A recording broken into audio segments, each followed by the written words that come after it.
5장 새로운 역사를 쓸 때 주의할 점. 과거와는 다른 역사를 쓰기 위해 중요한 게 뭔가? 신채호는 당시에 새롭게 쓰여졌다는 역사책을 싫어했다. 내용은 변하지 않고 5장만을 바꾼 것처럼. 신채호는 역사서를 새로 쓸 때 첫째, 역사적인 사건이나 사실의 계통을 잘 파악해야 한다고 보았다. 사건의 인과관계를 찾아야 한다는 것이다. 신채호는 신라의 화랑 제도를 탐색했는데 그는 화랑과 같은 제도가 왜 신라에만 있었나 하고 질문했다. 기록을 살펴보니 그런 화랑의 전통을 고조선 시대부터 볼 수 있었다. 고구려에도 화랑과 비슷한 조의 선인이란 것이 있었다.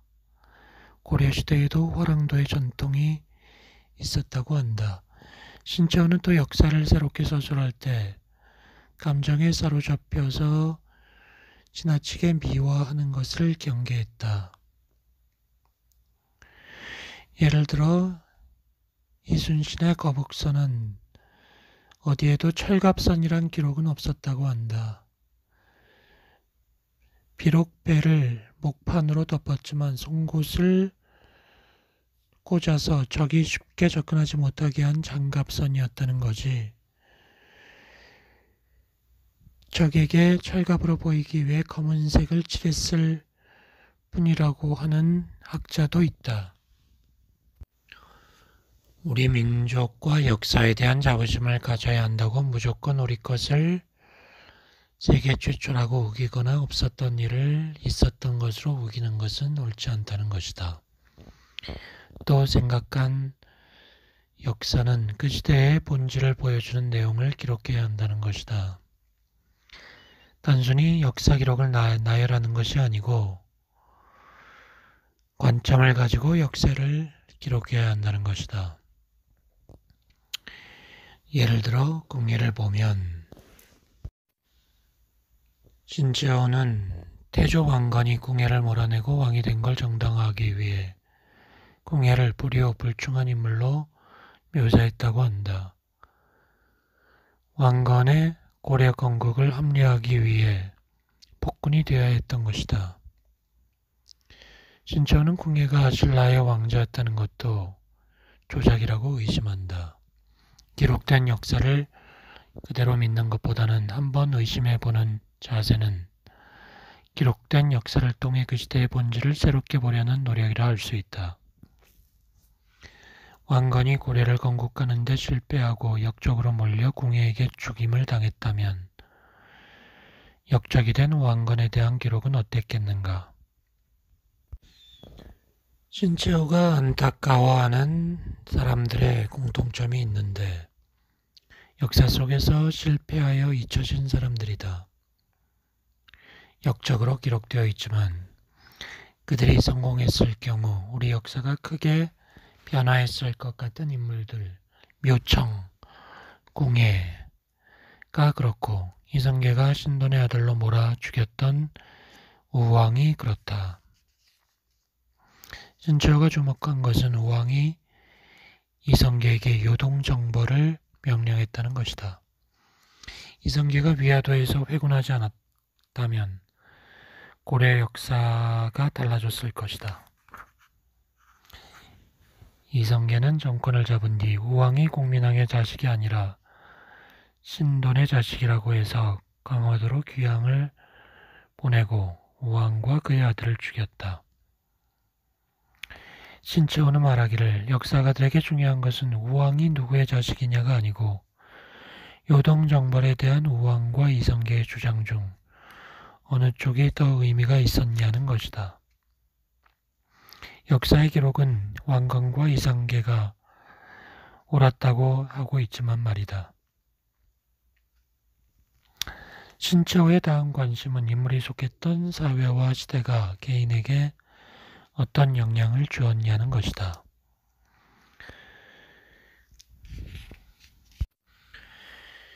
개인과 그가 속한 사회는 시대와 환경에 따라 아주 다른 모습으로 나타날 수 있다는 것이다. 그래서 사회가 이미 결정된 국면에서는 개인이 힘을 쓰기가 곤란하고 사회가 아직 결정되지 않은 국면에서는 개인이 힘을 쓰기가 쉽다라고 설명하고 있다. 정여립의 반란 사건에 대해서 말하자면 사회가 이미 결정된 국면에서 개인이 힘을 쓰기 곤란한 예라고 할 수 있다. 반대의 경우도 있는데 통일신라 말기에 경주 최씨의 시조인 최측원은 13세 때 당나라에 유학한 천재인데 신라에 돌아와서도 자기 뜻을 펼치지 못하고 세상을 떠돌며 살다 죽었는데 뒤에 많은 사람들에게 칭송이 되었다. 그가 역사에 남을 수 있었던 이유는 당시 신라 사회가 노후하여 사회 중심의 힘을 잃고 새로운 인물에 대한 수요가 있었던 시절이라 최치원이 때를 잘 만나 훌륭한 인물로 남을 수 있었던 것이라는 것이다. 신채호는 모든 일에 이런 원리가 적용된다고 보았다. 모든 것이 이미 결정된 안정된 사회에서는 유명한 인물이 되기는 쉽지만 그 공이나 죄가 크진 않다. 혁명적인 생각을 하는 사람들은 실패한 확률이 높으며 당시 사회가 그를 질투하여 그의 종적까지 없애기 때문에 후세에 영향을 줄 만한 것을 남기지 못한다는 것이다. 신채호는 이런 사람들에게 애정을 보였다. 제대로 평가를 받지 못했지만 그들이 받아들여졌다면 많은 것이 바뀔 수 있는 사람들 말이다. 한편 아직 결정되지 않은 사회에서는 작은 재주로도 쉽게 성공할 수 있다는 것을 경계해야 한다고 말한다. 제6장 수도시대와 삼조선의 분립. 신채호는 역사를 연구하는 방법으로 언어학적 방법을 중시했다.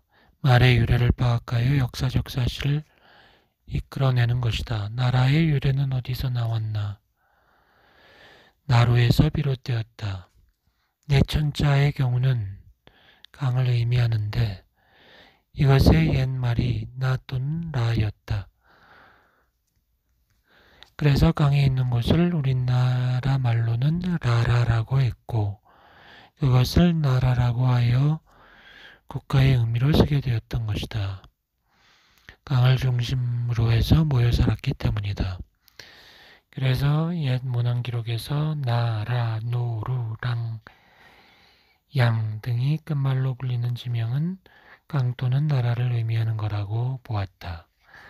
우리 선조인 조선족이 흩어져 살고 있던 강유역을 아리라라고 불렀는데 우리나라의 압록강 한강뿐 아니라 지금 중국의 길림 지역을 흐르는 송화강, 심양의 요하, 북경 근처의 난하 등의 옛 이름은 모두 우리 조선 민족이 살던 강인 아리라를 의미하는 한자로 쓰여졌다고 주장하고 있다.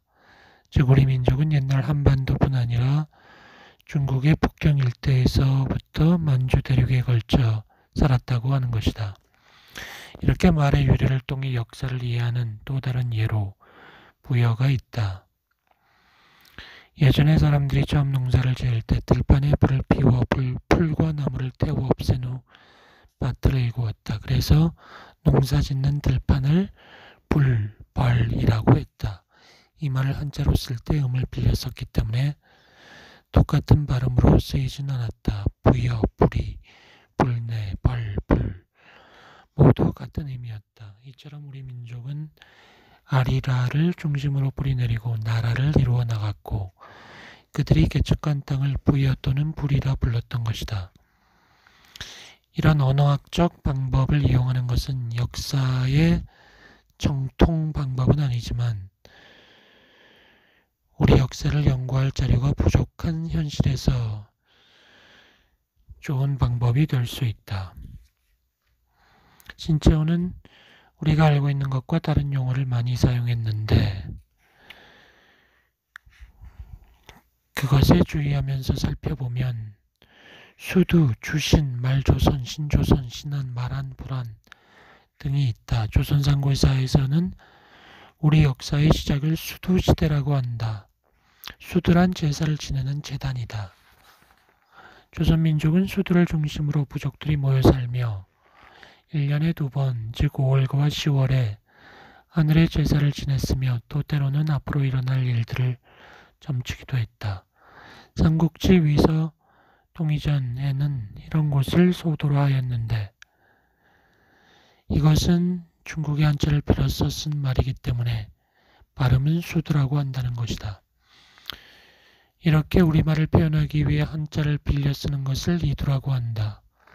만약 외부에서 적이 쳐들어오면 여러 부족들은 수두를 중심으로 하여 힘을 모았다.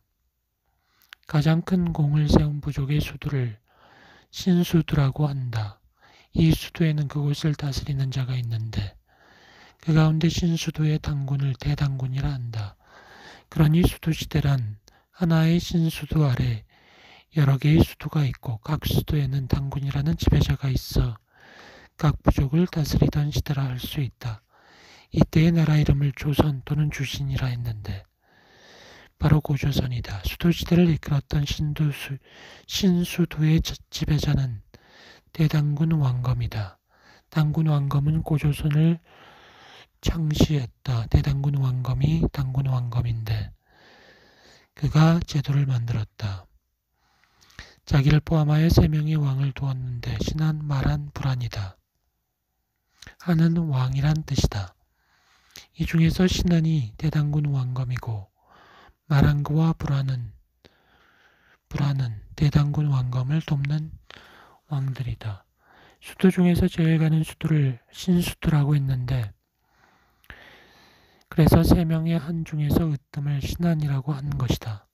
이 3명의 왕들은 3곳에 수도를 두어 삼경이라 하여 나누어 다스렸다. 그 아래 5개의 가를 두어 오부를 이루었는데 독가, 개가, 소가, 말가, 신가다. 윷놀이 할 때 나오는 독에 걸린 모가 이 오부에서 나온 것이다. 유판의 모양도 오부의 군사가 전쟁을 할 때 진을 짜는 모양이다. 삼경 중에 하나는 아사달 또는 비서갑이고 이것은 지금 중국의 하얼빈에 해당이 된다. 다음은 안시성 또는 안지울이라고 하는 지금 중국의 해성 근처이고 마지막 하나는 백아강 또는 낭랑이라고 기록된 평양을 말한다. 이렇게 광대한 영토를 다스리던 조선은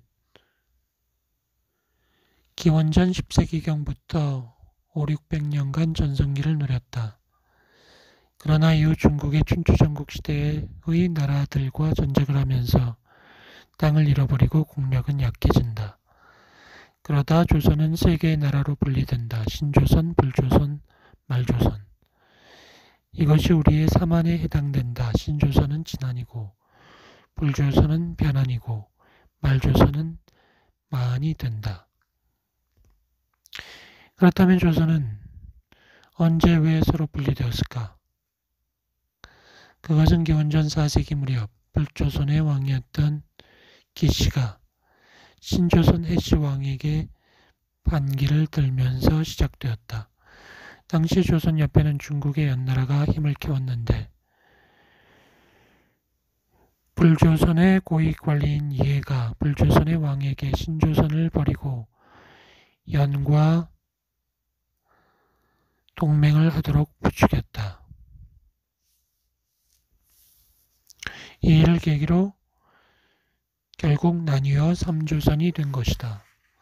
조선이 셋으로 나뉜 이후 각각의 조선들은 어떻게 되었나? 처음 신조선은 분리된 지 얼마 지나지 않아 다시 불조선, 말조선과 힘을 모아 선비족과 연나라를 치는 등 세력을 회복하였다.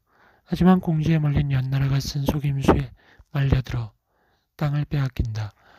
연나라는 신조선의 공격을 막기 위해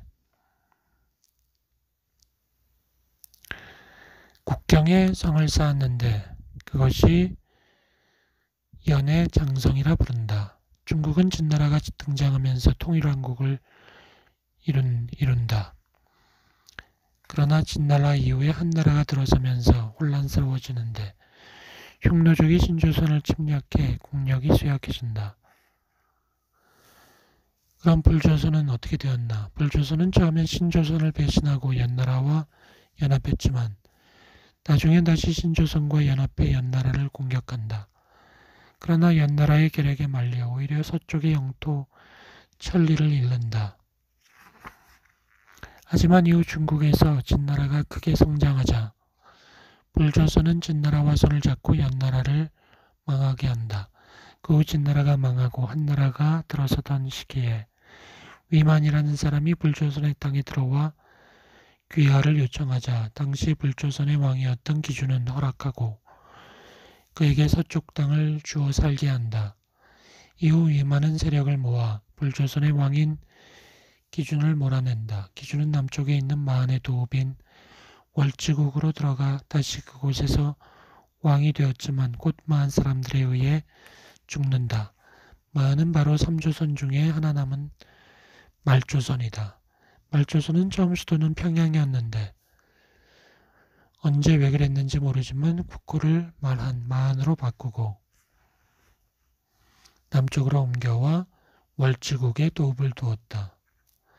신짜오 선생은 신조선과 불조선이 계속되는 전쟁으로 위축되자 난리의 염증을 느낀 말조선이 남쪽으로 갔다고 본다.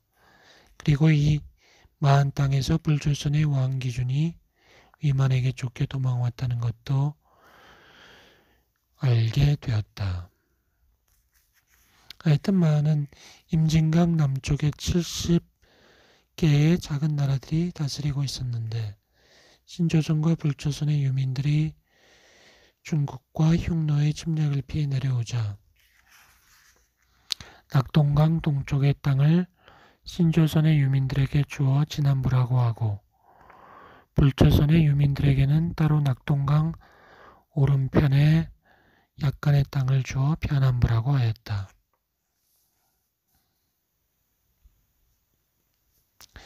삼조선은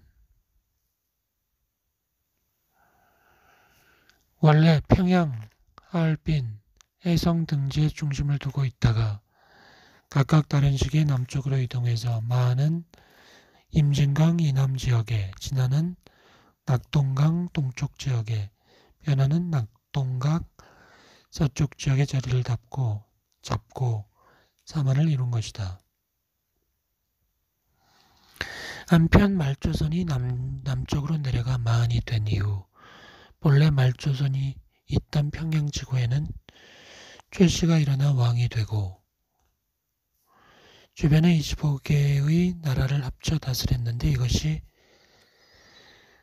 낙랑국이다. 이후 여러 지역에 흩어져 있던 작은 세력들은 힘을 키우면서 주변 국가들과 전쟁을 통해 싸우고 경쟁하는 시대가 되었다. 열국시대이다. 7장 열국쟁홍시대.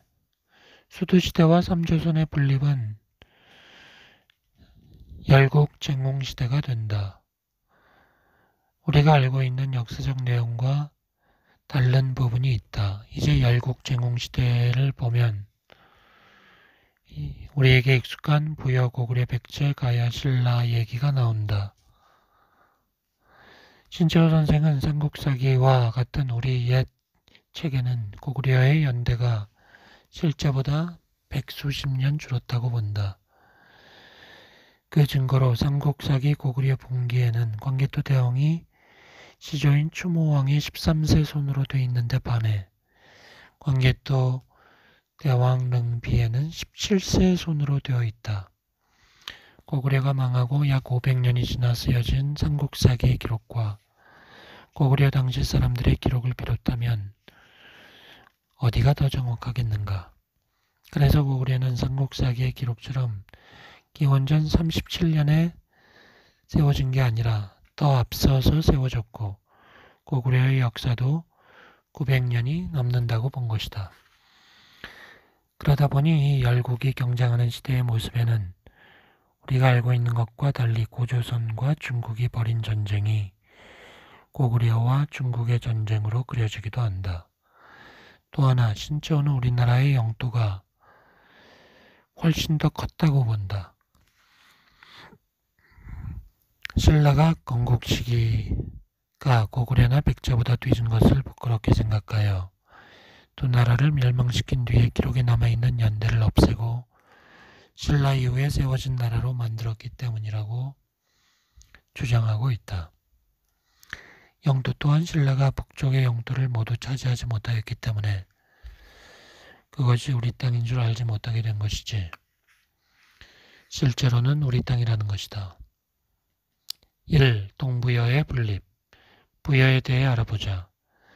삼국유사에 나오는 부여 이야기를 해보면 부여왕 헤브르는 아이가 없이 늘 산천을 돌아다니며 아들 얻기를 빌었다.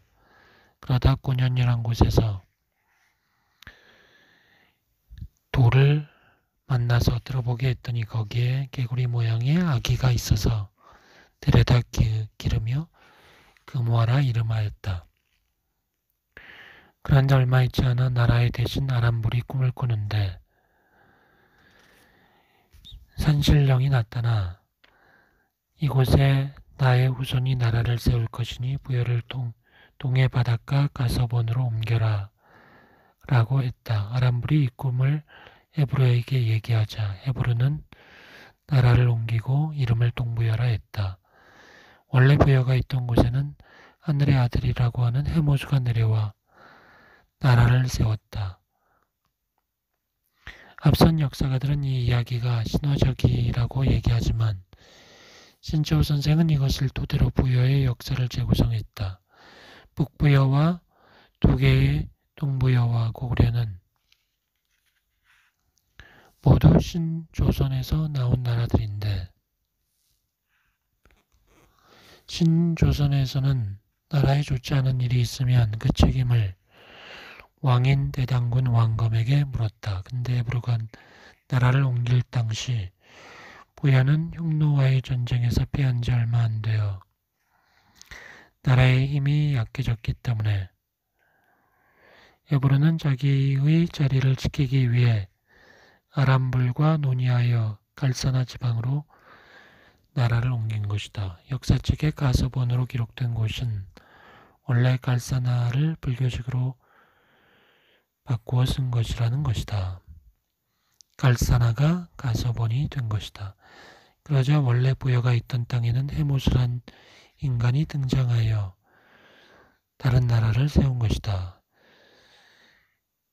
북부여가 된 것이다. 헤브르가 옮겨간 부여는 동부여가 된 것이다.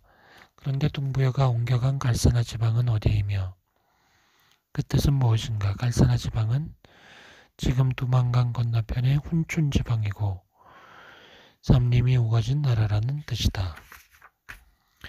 우리 옛말에 숲이 우거진 삼림을 갓 또는 가시라 하여 가시라라는 말이 나왔고 이것을 이두로 옮겼을 때 갈사구, 가슬라 등으로 쓴 것이다.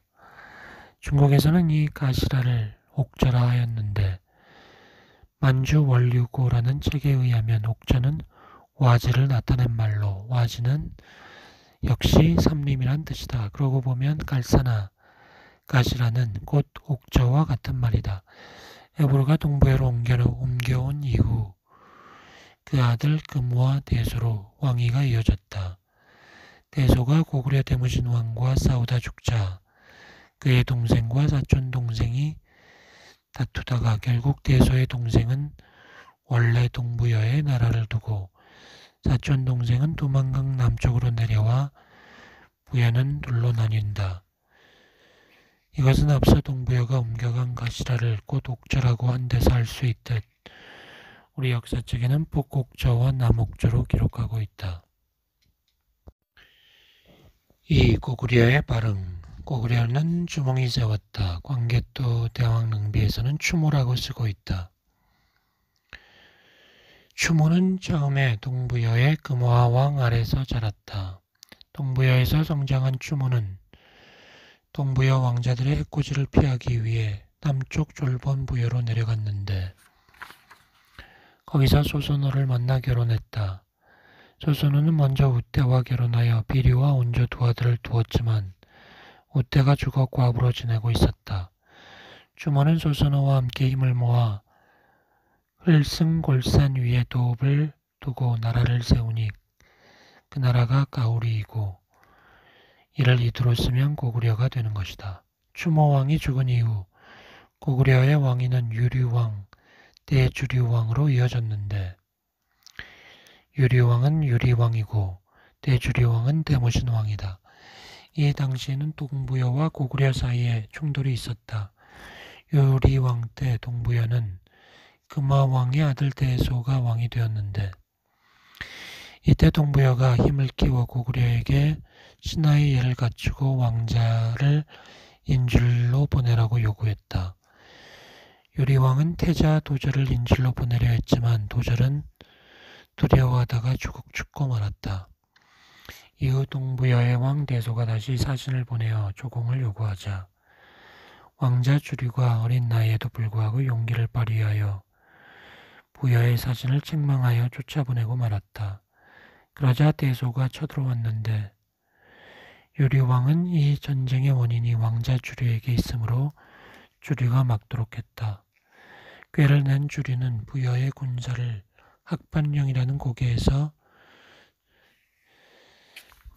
패퇴시킨다. 이 주류가 유리왕의 뒤를 이어 대무신왕이 되었다. 그는 왕위에 오르자 국력을 키워 반대로 동부여로 침략한다. 대소를 죽이지만 그래도 동부여는 힘이 센 나라여서 고구려도 피해를 입었다. 대소가 죽은 다음 동부여는 북동부여와 남동부여로 나뉘었다고 했지. 대주류왕은 동부여뿐 아니라 평양에 있던 낙랑국도 정복하였다. 대무신왕에게는 호동이라는 아들이 있었는데 낙랑국의 공주와 결혼했다. 낙랑국은 적이 침입하면 울리는 북과 나팔이 있었는데 고구려가 이기기 위해서는 이것을 없애야 했다. 호동왕자는 공주를 시켜 없애라고 했다. 이후 고구려군이 쳐들어오자 낙랑군은 기습을 받아 저항 한번 못하고 항복했다. 백제는 언제 어떻게 건국되었나? 시조를 온조라고 하지만 신채호는 온조보다 온조의 어머니로 알려진 소선호에 주목한다.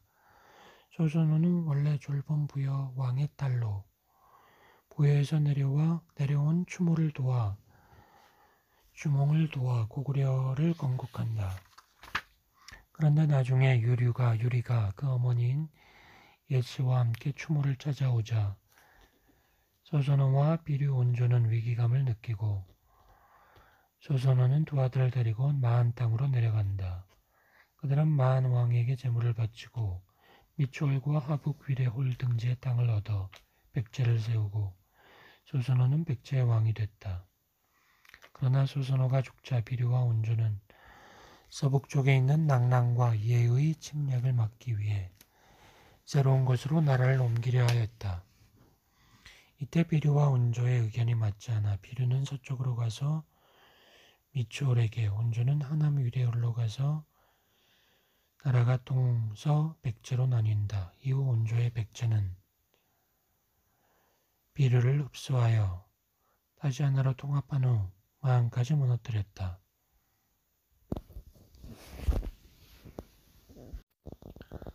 한무제의 침입. 중국의 역사책은 중국에게 부끄러운 일들을 감춘다.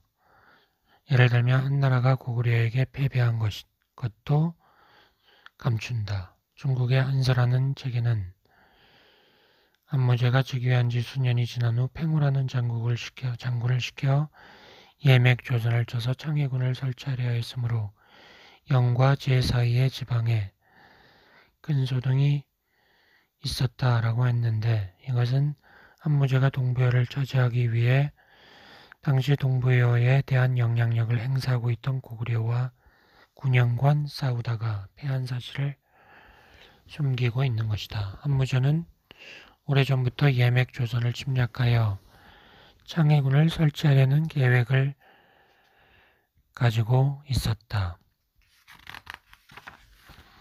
주변의 신라들이 반대 상소를 올렸지만 때마침 남동 부여의 왕 남녀가 고구려의 압박을 피하기 위해 한나라의 도움을 요청하자 한무제는 군사를 일으켰다. 하지만 당시 고구려의 저항에 밀려 매번 패배하자 돌아가고 말았다.